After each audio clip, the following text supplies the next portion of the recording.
अब देखिए आगे की बात समझो। ये आपका एक वृत्त है, ठीक है ना। अगर कोई बिंदु वृत्त के बाहर है, ठीक है ना, तो इस बिंदु से वृत्त पर दो स्पर्श रेखा खींची जा सकती है। कितनी स्पर्श रेखा खींची जा सकती हैं? दो। एक तो ऐसे, एक ऐसे। तीसरी स्पर्श रेखा आप खींच करके बता देना मेरे को। कहीं नहीं खींची जा सकती, ठीक है। तो यदि कोई बिंदु वृत्त के बाहर स्थित है तो उस बिंदु से उस वृत्त पर केवल और केवल दो स्पर्श रेखा खींची जा सकती हैं। लिखाने वाला हूं आगे, ठीक है ना। फिलहाल में तुम वैसे चित्र के जरिए समझ लो। तो देखिए एक वृत्त ये रहा आपका जिसका केंद्र O, ठीक है। और वृत्त पर ये कोई बिंदु है एक। यदि कोई बिंदु वृत्त पर स्थित है, ठीक है ना, तो उस बिंदु से वृत्त पर केवल और केवल एक ही स्पर्श रेखा खींची जा सकती है।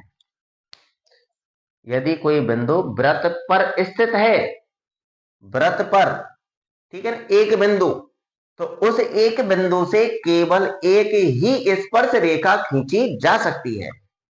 कंप्लीट हो गया। आगे देखिए, और वृत्त बना लिया। यदि कोई बिंदु, ये तो केंद्र है, यदि कोई बिंदु वृत्त के अंदर स्थित है, इसका नाम दे देते हैं, चलो P, यहां पर दे देते हैं P, यहां पर नाम दे देते हैं P। यदि कोई बिंदु वृत्त के अंदर स्थित है तो उस बिंदु से वृत्त पर कितनी स्पर्श रेखा खींची जा सकती है? तो भैया उस बिंदु से एक भी स्पर्श रेखा नहीं खींची जा सकती, ठीक है ना। कैसे खींचेंगे स्पर्श रेखा? खींच नहीं पाएंगे। अगर आप इस प्रकार से खींचना चाहेंगे यूं तो वो छेदक रेखा बन जाएगी। ऐसे खींचेंगे तो भी छेदक रेखा होगी, ऐसे खींचेंगे तो भी छेदक रेखा होगी, ठीक है ना। यदि कोई बिंदु वृत्त के अंदर स्थित है तो उस बिंदु से वृत्त पर एक भी स्पर्श रेखा नहीं खींच सकते। ध्यान रखना, यदि बिंदु बाहर है तो वृत्त पर दो स्पर्श रेखा खींच सकते हैं उस बिंदु से। यदि बिंदु वृत्त पर स्थित है तो उस बिंदु से एक स्पर्श रेखा खींच सकते हैं। यदि बिंदु वृत्त के अंदर स्थित है तो उस बिंदु से एक भी स्पर्श रेखा नहीं खींच सकते। जीरो। कंप्लीट इतना। अगला पॉइंट देखिए, एक वृत्त की दो समांतर स्पर्श रेखाएं होती है। एक वृत्त की कितनी समांतर स्पर्श रेखाएं होती हैं? दो। जैसे चित्र में देखो, ये यहाँ पे एक वृत्त है, तो एक रेखा ये रही जो P बिंदु से गुजर रही है, एक स्पर्श रेखा ये रही जो Q बिंदु से गुजर रही है। तो इन दोनों के अलावा कोई और समांतर स्पर्श रेखा होगी क्या? अब कहां खींचेंगे? अगर हम इनके समांतर और रेखा खींचना भी चाहें, इधर खींचना चाहें, तो ये रेखा तो खींच सकते हैं, परंतु स्पर्श रेखा कहां है इस वृत्त की?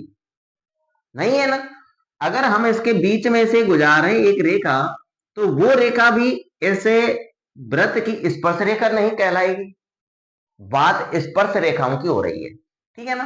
तो एक वृत्त की दो समांतर स्पर्श रेखाएं होती हैं। एक वृत्त की स्पर्श रेखाएं समांतर कितनी होती हैं? दो। दो से ज्यादा नहीं हो सकती, ठीक है ना। अगर दो से ज्यादा करने की कोशिश करेंगे तो या तो वो वृत्त के अंदर से गुजरेगी जो स्पर्श रेखा नहीं कहलाएगी, वो छेदक रेखा हो जाएगी।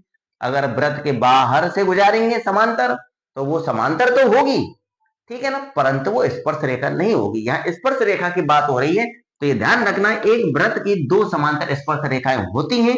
ये बोर्ड के एग्जाम 2024 में अजमेर बोर्ड की एग्जाम में आ चुका है, 1 नंबर का क्वेश्चन, कि एक वृत्त की कितनी समांतर स्पर्श रेखाएं होती हैं? तो दो होती हैं। कितनी होती हैं? दो, ठीक है।